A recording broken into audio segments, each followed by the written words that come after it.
कायनात में खलाई मखलूक की तलाश एक दिलचस्प मौजू है जो साइंस फिक्शन और उलमा के लिए एक दिलचस्प तख़य्युली मौजू है, लेकिन अब तक कोई वाकई खलाई मखलूक का सबूत नहीं पेश कर सके। ये इम्कान है कि कायनात में दूसरी मुखलवक्त मौजूद हूँ, लेकिन ये एक मुखलवक्ती सोच की बुनियाद पर होती है, न कि किसी साइंसी सबूत पर। अब तक कोई वाज़ेह दलील नहीं मिली है जो कह सके कि खलाई मखलूक मौजूद है। साइंसी तलाश इस मौजू पर जारी है, जैसे कि खलाई तीलोरों की तलाश, क्वांटम कंप्यूटिंग की मदद से कायनात की तलाश और रेडियो टेलीस्कोपों की मदद से खलाई राडार के जरिए कायनात की सुनने की कोशिश।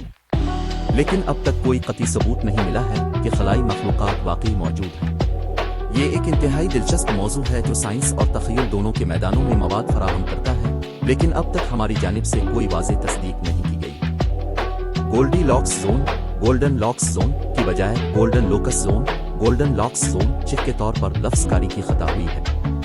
गोल्डन लोकस जोन एक खुद मजहबी और रवायत कहानी का हिस्सा होता है जो अवाम की बच्चों को सुनाई जाती है, और यहाँ तक कि इसका इस्तेमाल हुनर और फ़न की कहानियों में भी किया जाता है। गोल्डन लोकस जोन की कहानी अमूमन एक चोरी या गैर कानूनी काम करने वाले अफराद के बारे में होती है जो एक चीज़ या ज़र को चुराते हैं और फिर इसे दूसरे लोगों से छुपाते हैं। ये कहानी गालिबन इंसाफ की दास्तान होती है, जहाँ चोर को इंसाफ का सज़ा दी जाती है और चोरी का सामान वापस किया जाता है।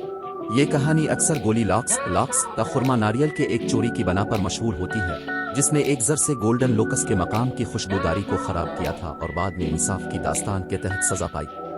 ये कहानी अवामी कहानियों का हिस्सा है और मुख्तलिफ अक़साम की इशातों में भी पाई जाती है, जैसे कि किताबों, फिल्मों और छोटी कहानियों में। अब तक कोई वाज़ेह सबूत नहीं मिल सका है कि किसी भी अलिफानज़ा खलाई मखलूक़ात ने ज़मीन तक पहुँचने की कोशिश की है, हमारे साथ राब्ता करने की कोशिश की।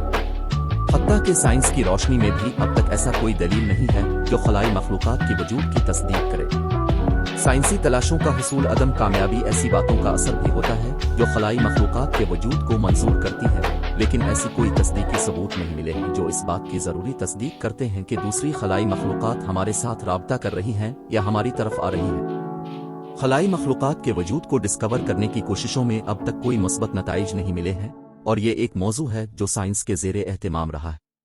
यहाँ तक हमें सिर्फ ज़मीन पर जानदारियों के वजूद का इल्म है और दूसरी खलाई मखलूक़ात के बारे में कोई मुस्तनद मालूमात नहीं है। रोशनी सैयारे के माहौल को ज़ाहिर करने का अहम तरीन तरीका सूरज की रोशनी की शक्ल में होता है। सैयारों के इर्ज़ाहे पर पड़ी हुई सूरज की रोशनी सैयारे के माहौल को गरमाई और रोशनी अमवाज की सूरत में पहुँचती है। रोशनी के ज़रिए सैयारे के माहौल को ज़ाहिर करने के अनासिर मुंदरजा ज़ैल हैं।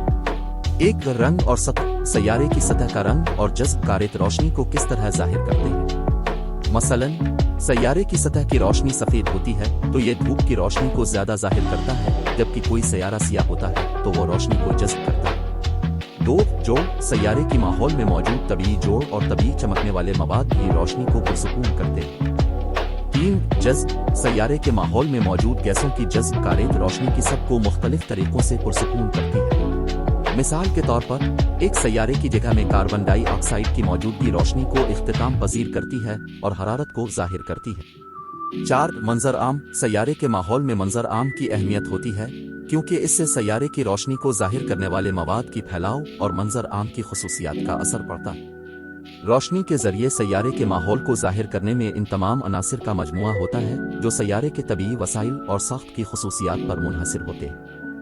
ये तमाम अनासिर मिलकर सैयारे के बैरूनी और अंदरूनी माहौल को शक्ल देते हैं और हमें सैयारे के खुसूसियात को जानने में मदद फराहम करते हैं।